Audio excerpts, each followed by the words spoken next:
guys. Oh my God. Spoiler, spoiler, spoiler. I'm sitting outside my kid's dance class. My daughter's at dance class. Feeds were down for like almost 2 hours. And so much shit has popped off. If you haven't seen our other spoilers, basically, Misha, obviously, that's not a spoiler because the episode aired, but she is head of household. They did the veto competition. Shanna won. Before that, Carson and Cynthia were nominated. And now we know that Shanna took Carson off the block. Yeah. So just some preemptive like information. Originally, before Chris Kattan walked, which we still haven't gotten confirmation on exactly why. The circumstances we don't know, but we do know that he's no longer in the game. He was originally going to be the renom. However, Todrick and Misha were saying if it's Chris Kattan's not in the game anymore, it has to be Chris Kirkpatrick because it forces them to either get out him or Carson to lose Cynthia. It's a win-win for them. And I also feel like it's like that's Todrick's move because he has more of a gripe with Chris Kirkpatrick than Misha does. Misha hasn't realized as much that on her own without Todrick saying it, she has not realized that Kirkpatrick isn't as much on her side. So I don't think he would have been her target had Todrick not let her know like, hey, like, he not really with us. Since she was like, Misha's definitely getting manipulated by Todrick in the sense of like, she somewhat agrees with like the decisions that she's making, obviously, but I feel like Todrick's really putting in work to make sure that it feels like Misha is the one coming to this decision when it's really him. Oh yeah, like she's the brawn and he's the brain. Yeah. So okay. She's the field. We have. He will use that if they made it to final two. Let's say he would use that in his argument. Every move that you think she made, I put that in her head, and I made that. It's hard to convince people of that sometimes because we had that with Ross and Marissa, where Ross was like, listen, I did all this shit. And they were like, yeah, but like, you also were kind of mean and like, I don't know. I don't think Ross should have won, but I don't dislike Melissa. I'm just saying. So basically, Misha obviously renommed Chris Kirkpatrick. There's a little bit of drama with that in that Cynthia was expecting if the veto was used, that it was going to be used on her and not Carson. No, well, that's what Misha thought for sure. Yeah, and then also Shanna right before the veto ceremony and before feeds went down for the veto ceremony was talking with Misha and was like, listen, like she was trying to see if she could spark some kind of deal. I don't know if that meant she really wasn't going to use it. I think it was just her testing the waters. I still think she was going to save Carson regardless. Well, I mean, I don't know actually, because she was a little bit contemplative. She was talking to the cameras and was like, I don't know like what I'm supposed to be doing at this like point. Like I have to use it, but like she's not like budging at all. And she's not giving me a firm answer. Like she's basically forcing me to use it. And I think also she used that as a way to be like, well, I'm using the veto because you did not guarantee me safety. And it's kind of a way to excuse the fact that she used it. In competitions, that's on my side. So Carson, fuck out of here. And I guess Carson was also saying like, I would rather you guys use the veto on Cynthia because I'm just too much of a target. They're going to keep coming after me. And I want you guys to have more of a fighting chance. Like, so we love his little Scorpio ass. He has a good time. I know. I'm kind of like surprised at how well Carson is able to manage this game right now, because he is easily the most like emotionally firm and not getting heated or getting emotional. He is very, very comfortable in his thought process, which is very rare. Unique. It's very rare to this game. So another thing, he's able to literally just like stay zen and like mindful and just like while also getting his points across and being like he's not getting overly emotional and letting that take over. Like he's just able to like, I don't know, he's like the most mature one in there. Yeah. So okay, Misha ended up announcing Chris Kirkpatrick, and then feeds came on a little bit after, and we see Cynthia go to, this is all on a certain channel on YouTube. I'm not going to say it because I want it to stay up, but you can find it if you look, if you don't have live feeds. She basically is coming from the living room, and I guess they had just had a discussion with Todd, Cynthia. Well, so what happened was, I guess Todd was talking to Lamar. Yeah, in the kitchen. And Cynthia went in to kind of like, I don't know, I guess ask him like, do you have a problem with me or something? Because Todd was saying something about Cynthia not being like loyal, or like Cynthia not giving him a vote the first week and voting for Teddy. It's like, obviously she's gonna vote for Teddy over the human futon, as Twitter refers to him. So well, because when did I'm sorry, did feeds cut for this? Like, when did she sit down and get really close with Todd and tell him that she was loyal to him and that no matter what, she would vote for him? Like, I have no recollection of that. I ain't seen the receipt, so I don't know where he got that in his head. But his justification is feeling like she promised him that she wouldn't vote for him, and she was like aligned with him, and then when she voted for Teddy, he was like, what the fuck, bitch? Like, that's his mindset. Yeah. So in the initial confrontation, and I think it was a little bit less heated than the second, the first initial conversation, it basically, she was kind of like unloading on him a little bit in terms of like, you know, the way that he was treating her, the way that he was acting with her, and Todd just kind of didn't really give a fuck. So Cynthia walked away, had a interaction with Todrick and Misha, where Todrick's like, oh, like, is it okay? Like, can we talk with you? And she was like, honestly, like, no, like, I don't need to talk to you. Like, I'm perfectly comfortable with whatever game. I don't want to fight for my life. I don't want to do the conversation just because we're supposed to do that. Like, I literally right now, I don't care. I do not care. I'm not mad at you. I'm good. Period. Good. She also was like, you know, I still have respect for you all. It's just like, I can't talk to you like right now. So she goes into the bedroom, and Todrick and Misha whisper for a little, and then Cynthia comes back out of the bedroom to go back to the kitchen or living room where Todd is, and says, and another thing, and feeds cut. So we don't know exactly what was being said, because then all we can hear is when they come back is muffled fuck yous between Todd and Cynthia's. More from Todd, but Cynthia gave it back. A lot of intense, loud yelling. Todd ran to the bathroom and was basically like, fuck that. Like, she thinks she's gonna be like gangster and shit and come at me like. First of all, hey, watch the language. Are you affiliated with Todd Bridges? Baby, which one? Because are you gangster?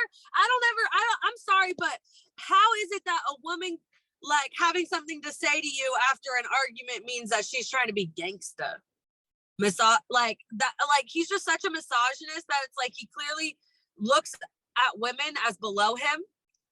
And so the fact that she thought that she could come on his level and talk to him like that was just so absurd that she must think that she got it like that. No, I'm a human. I can talk to you. The fuck? Apparently, according to both Todd and Carson, I'm assuming Cynthia came into the living room and was talking to him at the couch, and he stood up and started to get into her face. Yeah, like he got up on her. And I'm just gonna say this. I'm gonna put it out there. I have not put it on my personal channel yet, but I have story times of these situations. I am a survivor of domestic violence in a relationship and just in a public setting. I have literally had men get in my face where we were just verbal and then they took it physical. So the fact that he got in her face to me is just like not okay.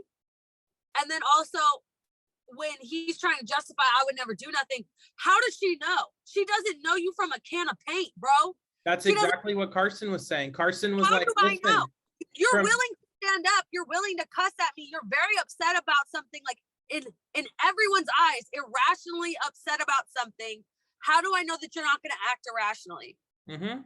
And Carson was able to go up to Todd and be like, and it wasn't like no, like, I understand where you're coming from. It was like, no, like, you getting into her face is uncalled for in any situation.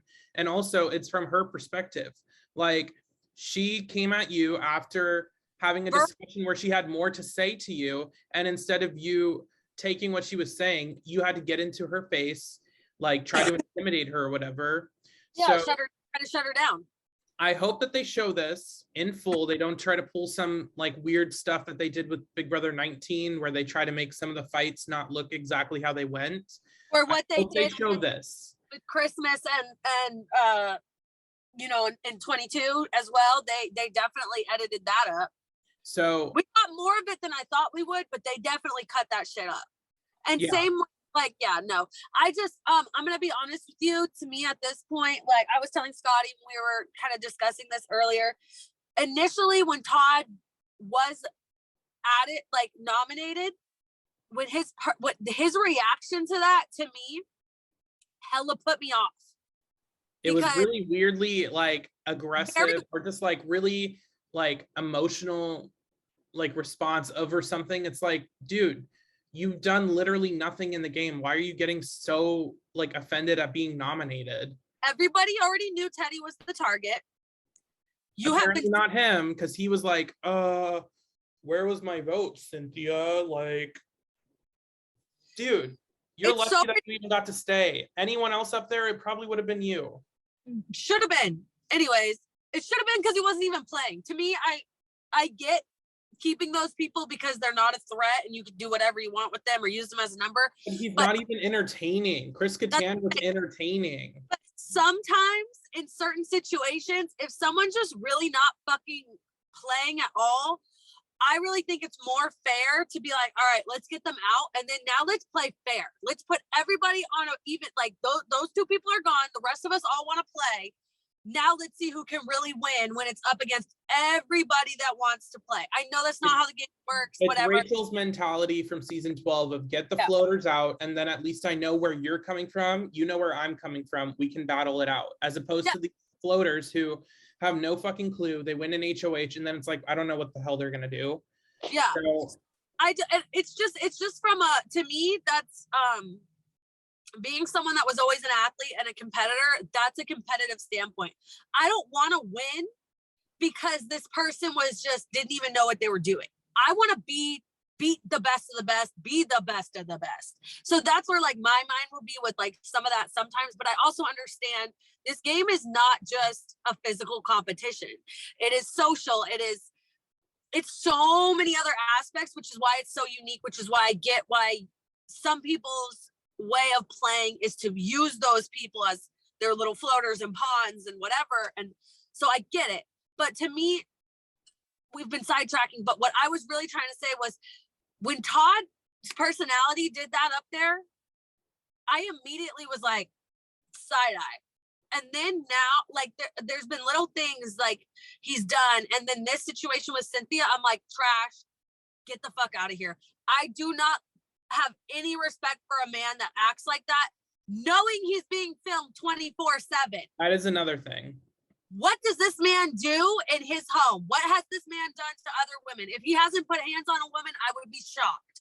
He definitely has all the characteristics, and I can say that because I've been around that. And that is my opinion. I don't like it. I don't think there's ever, it's like Carson said, there is no excuse for a man to ever get in a woman's face. It's not okay for a woman to put hands on a man either, obviously, but it's like she wasn't doing that. She was just being verbal, and then you wanted to get extra. Mm-hmm. And like, I don't know. I'm just not into that. I'm not into that. I'm not into him. I don't get his game plan. He doesn't even know what he's doing. He's just like being irrationally mad at Cynthia and turning it into some shit. Like he's riding Misha's ass and that's it, but he's never gonna win. So it doesn't make any sense. It's just a lot of irrelevancy. That's really all I'm gonna say on Todd, because there's no point in going any further with him. Covering more with Cynthia though. Cynthia called out Chris Kirkpatrick, I believe after veto as well, saying like, so like, are you gonna run back over to Misha and Todrick because they guarantee you safety? It seems very unfair that you get the safety net of not being targeted by either of us. And I am now on the block, possibly going home, which it's not all the way false, but it's not all the way true either, in the sense of like, Chris Kirkpatrick was guaranteed kind of like a deal, but it's not necessarily that he's not targeted. It's more just like, I don't know. Basically, the moral of the story is Todd Bridges is a clown that doesn't even know what he's doing. And I guess, you know, good for Misha and Todrick. They have their number, whatever. He won't last long. They won't last long. It's fine. The only thing that we have now is Chris Kirkpatrick volunteered to possibly get evicted over Cynthia. But Shanna or Shanna, whatever, she's like not with that, because that's her number one, and she doesn't dislike Cynthia. She's like, I love Cynthia, but I've had to explain the rules to her over and over again. Like, she doesn't quite understand the game. She hasn't won any competition. I need someone like you that's on my side, that's going to win something, that's going to do something. I don't know that I can vote you out. But he's like, no, I want to go. Like, this is the happiest I've been since I got in this house. I'm glad that we ruined this for them. Like, now the numbers are definitely against them, whether I stay or go. Carson's still here. Like, I'm happy. I'm okay with going. I guess that's how he feels, whatever. But at the end of the day, Carson and Shanna are both safe, which I'm happy with, because they're the better of the two in terms of Chris Kirkpatrick and Cynthia, in my opinion. Yeah. But now they're going to be possibly losing each other's people. They might have to team up together, but that would be a good duo, though. Yeah. But we will see. We will see. We do have an eviction episode tomorrow, 2-hour episode, so we will be back. I mean, they still have all of tonight to fight some more, so who knows? In the meantime, if you want to keep up with all this, because it's getting freaking crazy, like, comment, share, subscribe.